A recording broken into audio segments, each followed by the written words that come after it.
Set within the hierarchical wolf-shifter community of Pack Oru, this opening chapter unfolds as an explosive, heart-wrenching betrayal that shatters a sacred fated mate bond and threatens the stability of the entire pack. The story centers on Abigail, daughter of the pack's strongest warrior couple, Michael and Fiona, who has spent 7 years being groomed to become Pack Oru's next Luna alongside Carson, son of ruling Alpha Edward and Luna Hazel. What was meant to be a triumphant path to their official mating pack ceremony devolves into a public scandal that rocks every member of the pack to their core. The chapter opens mid-confrontation in the pack's formal meeting chamber. Through streaming tears and crackling fury, Abigail faces down Carson, the man she believed was her forever fated mate, and demands to know how he could betray their bond.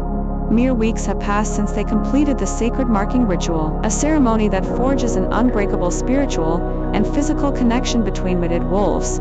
Abby had felt every thread of that bond settle into her bones after the ritual, and had built her entire future around him.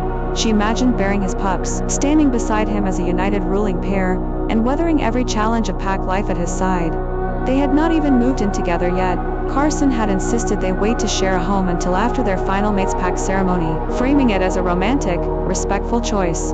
In reality, he had already been betraying her for well over a year. Her parents stand flanking her, both decorated warriors of the pack, barely holding back their rage. Michael's low, furious growls rumble through the room, and both he and Fiona are on the edge of shifting into their wolf forms to defend their daughter.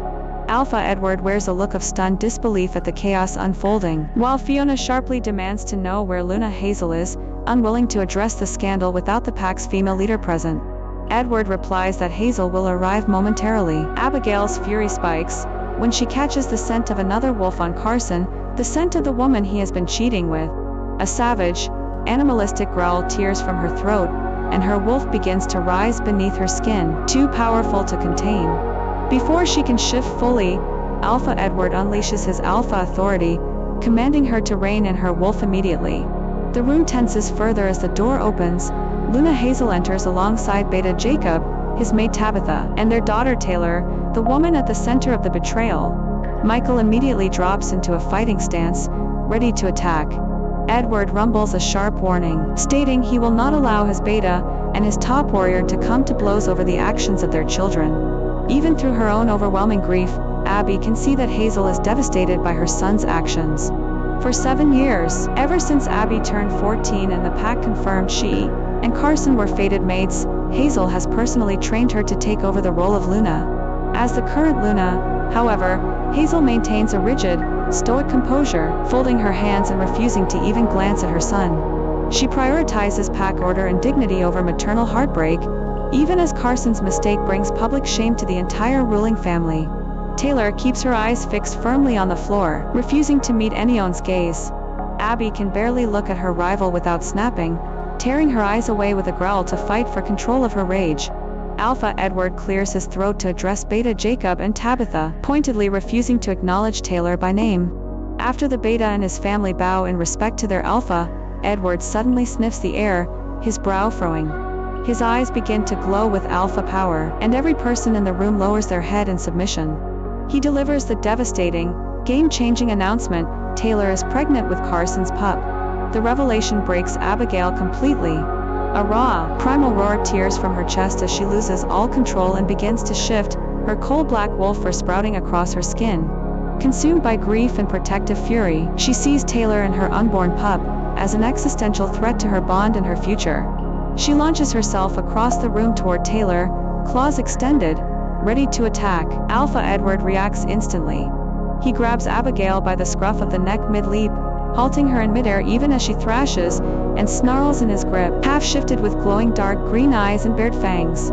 He roars at Carson to remove Taylor and their unborn pup from the room immediately.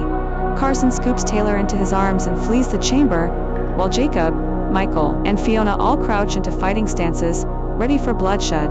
Edward unleashes his full alpha power across the room, ordering everyone to stand down, then gently sets Abby down on the floor. Abby curls into a ball on the ground, sobbing brokenheartedly.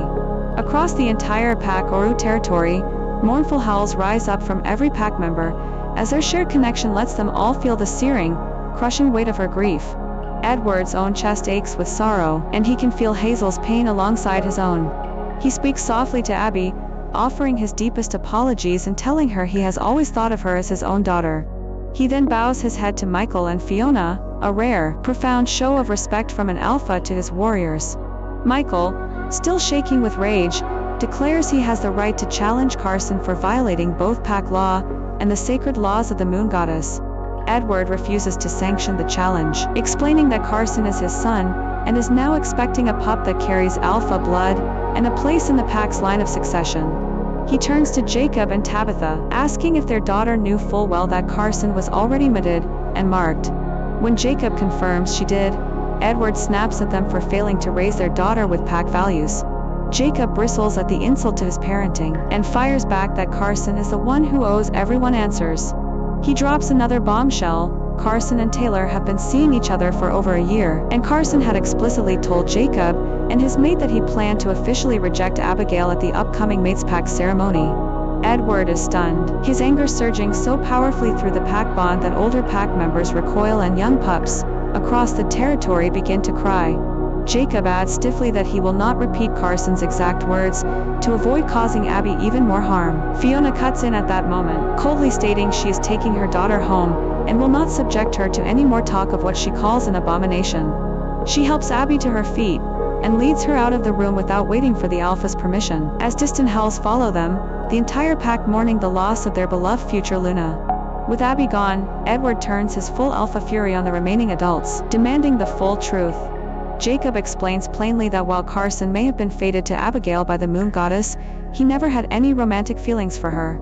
He has loved Taylor for years and tried to do his duty by the mate bond, but could not force his heart to change. Edward slumps heavily into his chair, shocked. He has never heard of a fated mate, feeling no connection at all to their destined partner. Hazel speaks up for the first time, meeting his gaze and telling him they have no choice. Carson must formally reject Abigail, and Abigail must reject him in return, for both their sanity and the good of the pack. Michael roars in fury, dismissing any concern for Carson's sanity. He shouts that his daughter has been destroyed by Edward's son, and demands to know if Edward ever taught Carson the value of a mate bond, or basic pack morals. He reminds everyone that Abby has loved Carson since they were children, long before anyone confirmed they were fated mates.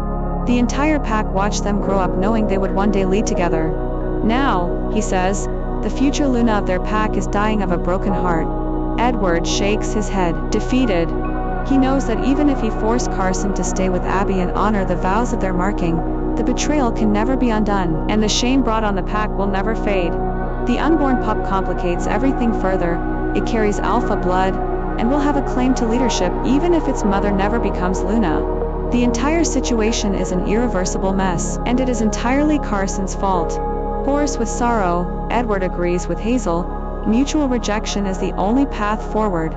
Michael is horrified, crying out that a formal rejection could kill Abby, and to make matters worse, her heat cycle is just beginning. Edward sighs wearily, acknowledging how cruel the outcome is, but explains that a rejected she-wolf in heat would spark all-out war among the pack's unmated males, and could tear Pack Oru apart entirely.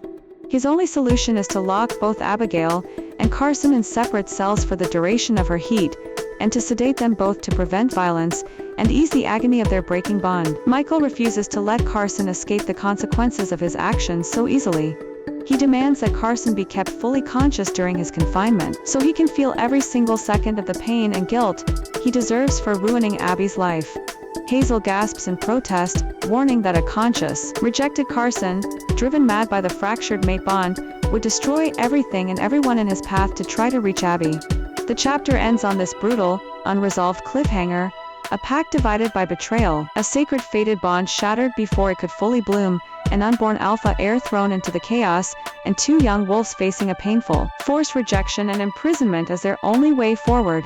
The future of Pack Oru's leadership hangs in the balance, with no mercy and no easy answers for anyone.